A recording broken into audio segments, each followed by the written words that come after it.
Hey, Chris, how you doing?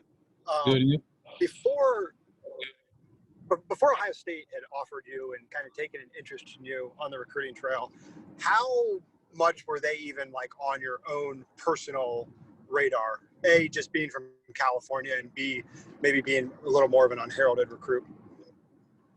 Um, they weren't on my radar at all. When I first met them, they were coming to see my quarterback, and my coach called me out of class to come catch balls for my quarterback. So uh, that first interaction was with Coach Day, and he told me to come out to a camp in the summer.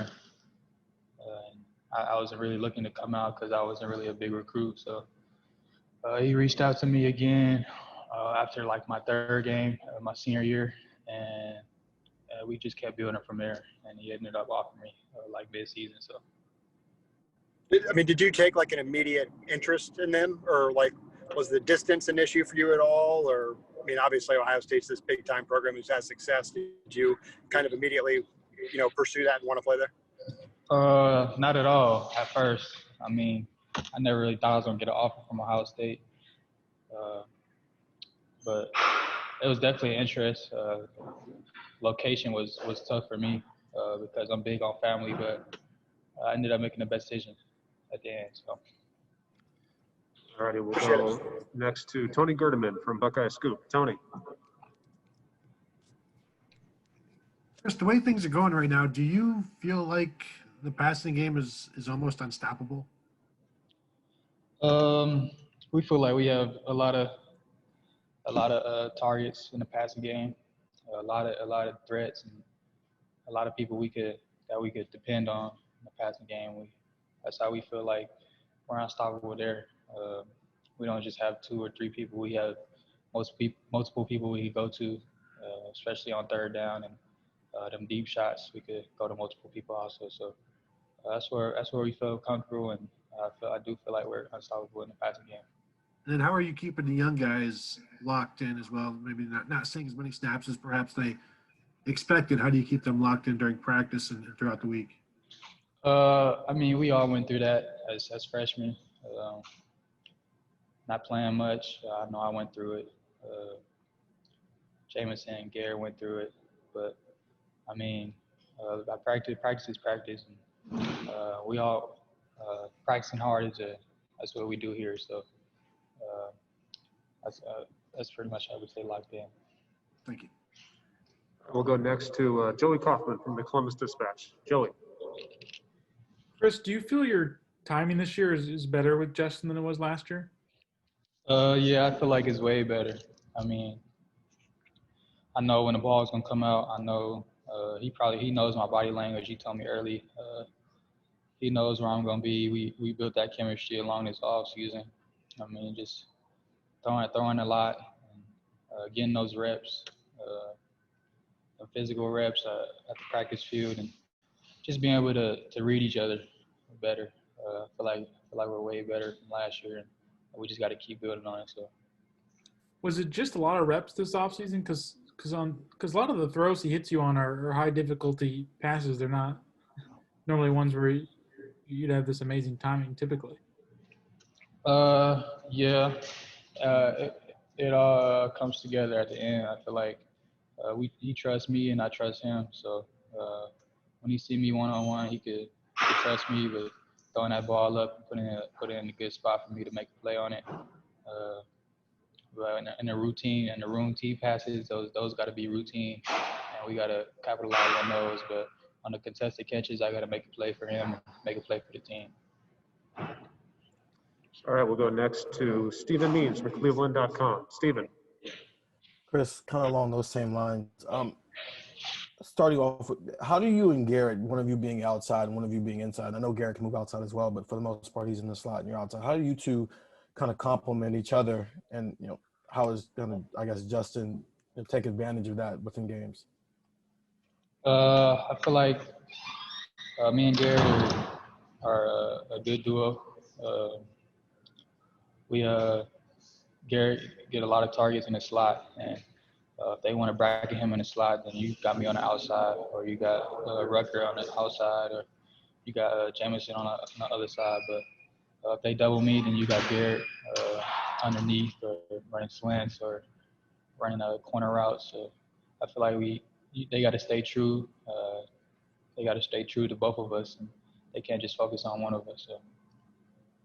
And when you guys All right. weren't here, when you guys had to go home, I guess what was the communication like with you two, especially with Justin, as you guys are still trying to build chemistry and build a rapport, even if you can't necessarily rep it on the field at that time? We were just trying to stay in shape and just trying to be the best, attack every day, and just try to be the best for ourselves. I mean, we knew we were going to get together, but we didn't know when. So we just wanted to keep working out and just keep trying to be the best. All right, we got a bunch of hands still raised, so let's keep it to one question. We will go next to Brendan Gulick from Buckeyes Now on Sports Illustrated. Hey, Chris, thanks for the time with us this afternoon, man. I want to build off what you had answered Kyle's question earlier about, being from California, man. You're a long way from home. Your family's a long way from you. And Ohio State, you said, wasn't initially, sort of on your radar. So I'm hoping you can give us a little perspective on how this whole thing sort of came together for you. And when you realized that, you fell in love with this place, even though there's all this history and tradition here, and frankly, how you've been able to make it work with your family, because you mentioned you're awfully close with them. I grew up watching Pac-12 ball. I was a big Oregon fan when Chip Kelly was there, and they're one of the best programs in the country. So I remember that 2014 national championship game, and Ohio State beat Oregon in the championship game. And I didn't really know who Ohio State was until that day. And in college, in high school, Ohio State always been one of the top programs in the country. And when they came to my school, I never thought they would offer me, or I never thought I would be here. So when they ended up offering me, it was one of my first big offers. And then that's when everybody started following. After the Ohio State offer, the Pac-12 started offering me. The big time schools in the Pac-12 started offering me, but I always wondered why the Pac-12 wasn't first. And me and Coach Day, and we built that relationship.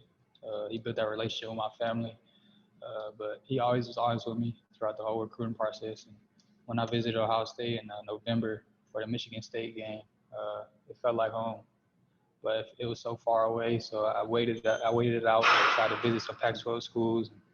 But I always felt like this was home, and I ended up committed the week before the second signing day, and it was the best decision I ever made. So. All right, we'll go next to Bill Rabinowitz from the Columbus Dispatch. Bill. Hi, Chris. How sure were you last week that you'd be able to play? I mean, obviously you got dinged up against Nebraska. If there's any light you can shed on what happened and your recovery process. It was never a doubt I was gonna play. I was good when I got back to the sideline on that Saturday against Nebraska. It was just a good little hit, a good football play, but it was never a doubt throughout the week. I mean, I communicated with the trainers, I communicated with the coaches, and I was fine throughout the week. All right, thanks, Chris. All righty, next up, we will go with Austin Ward, Letterman Row. Austin. Chris, it seems like there's been a lot more conversation about your block on Saturday night than the touchdowns. Is it possible that you can take more pride in throwing a good block than scoring a touchdown, or how does that strike you?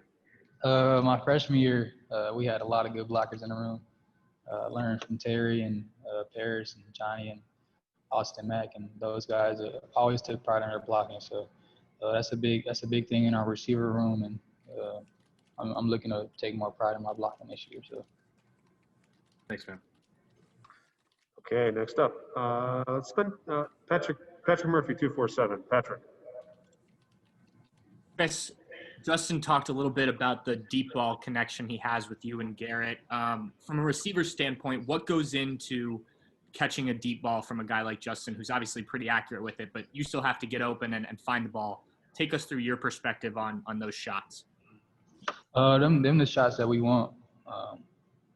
Them the shots that I want for sure. the deep ball tracking it comes naturally to me, and that's a blessing to me. But first, I just want to get open.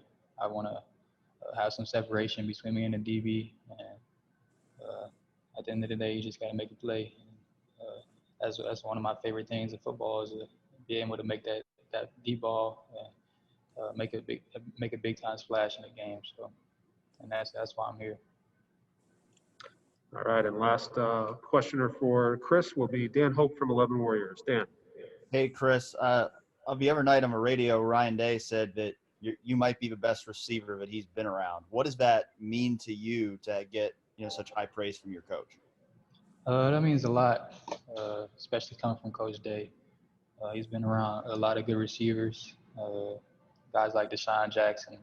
He's been in the NFL a couple years, and it's definitely a blessing to hear that. And coming from one of the best coaches in the country, I don't even got words for that. So it's huge. What do you think you've done to kind of put yourself in that position? I just kept my head down and kept working. I mean, from my freshman year to now, I feel like I've developed a lot. I've learned from guys like Terry and Paris and Johnny that winning doesn't come on Saturdays; it comes throughout the week. And I learned that I feel like I go out there and practice hard every day. I don't give it up. I don't give my all just on Saturdays. I give them all throughout the week. And I'm just trying to set that example and set that standard for the younger guys on the team, and hopefully they could bring it up and show some other people. Thanks, Chris. All right, Chris, thank you very much for your time today. Appreciate it.